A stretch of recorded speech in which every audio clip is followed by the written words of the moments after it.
Superior Tribunal de Justiça reconheceu o neto de um titular de plano de saúde como dependente do serviço. Os ministros entenderam que o bebê é um usuário por equiparação. Então, para a gente entender melhor sobre tudo isso, e é um assunto importante para todos nós que temos plano de saúde, eu vou trazer a Maria Maciel ao vivo agora, para que ela possa explicar para a gente se essa decisão pode ser aplicada para outros usuários. Maria, vai virar jurisprudência porque aconteceu num caso, então abre-se os precedentes para que outras pessoas possam também utilizar. É isso mesmo? Boa tarde. Boa tarde, Wilson. Exatamente. Esse não é o primeiro caso, ou seja, não é a primeira decisão do STJ. Já houve um caso também parecido, né, que uma neta foi incluída no plano de saúde. Agora, usualmente isso não acontece. Mas o que fazer então? Para ter esse direito, eu estou com o advogado Juliano Pessoa para explicar um pouquinho como é que funciona, né? Nesse momento ainda não é uma jurisprudência, mas no dia a dia, o que a gente vê, o que o plano de saúde, ele aprova como sendo aí dependente. Boa tarde. Boa tarde, Maria. Boa tarde, Wilson, quem nos assiste. Veja Boa tarde, doutor Juliano. É uma jurisprudência, a segunda decisão já, a reiteração da Corte, como você bem destaca. E assim, não é uma decisão vinculante, vamos dizer assim, tá? Mas é um precedente importantíssimo da Suprema Corte, né, do Superior Tribunal de Justiça, no sentido de dar um norte aí para esse tipo de situação. Porque, infelizmente, na prática, a dificuldade é enorme dos responsáveis, dos pais, quando há uma situação dessa no caso concreto. Porque a lei prevê a cobertura de todo o tratamento ali 30 dias após o parto. Então, qualquer recém-nascido tem esse direito, independente de ser filho natural ou adotivo.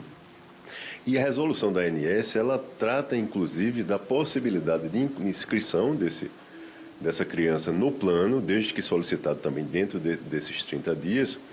E, aliado a isso, ela cita expressamente que pode ser filho do titular, né, no caso aí do avô, ou de um dependente dele. Então, ou seja, está lá expresso na norma da Agência Nacional de Saúde Suplementar.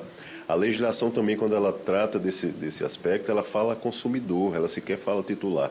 Então, ou seja, é importante que as operadoras também tenham um pouco de sensibilidade, porque nesse caso concreto, passou-se os 30 dias de internação, a operadora queria deslocar essa criança para uma outra instituição do SUS e simplesmente desassisti-la. Então é isso que a Justiça vem brecando e fazendo com que as operadoras assumam a sua responsabilidade. E o que as operadoras alegam para não incluir, para não colocar esse neto, por exemplo, como dependente?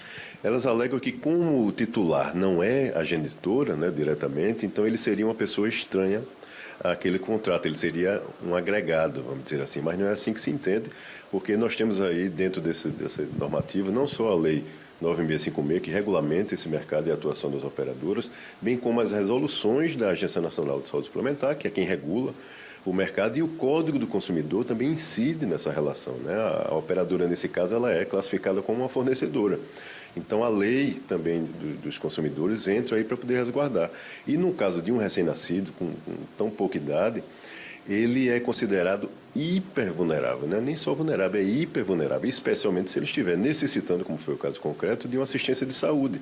A previsão de internação dele é por prazo indeterminado, então não há como você desassistir simplesmente essa criança por razões formais ali de contrato. Bom, e o que as pessoas devem fazer, então, em situações como essa?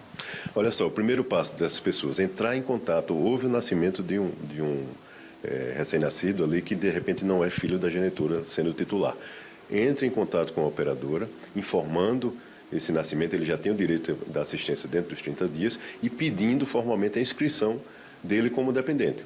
E deixa a operadora se manifestar. Se ela negar, ela vai ter que fundamentar por escrito, inclusive, essa negativa para o consumidor.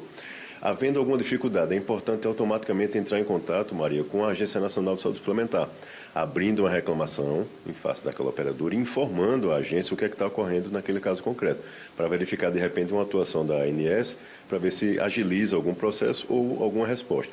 Não resolvendo, busca imediatamente apoio nos órgãos de proteção e defesa do consumidor e, se for o caso, a depender da proporção que ganha o caso, já buscar a ajuda de um profissional da área jurídica para tomar as medidas cabíveis, como foi nesse caso concreto que a gente está narrando, onde se pediu liminarmente ao judiciário que determinasse a continuidade da prestação de assistência da saúde daquela criança e assim o Poder Judiciário determinou.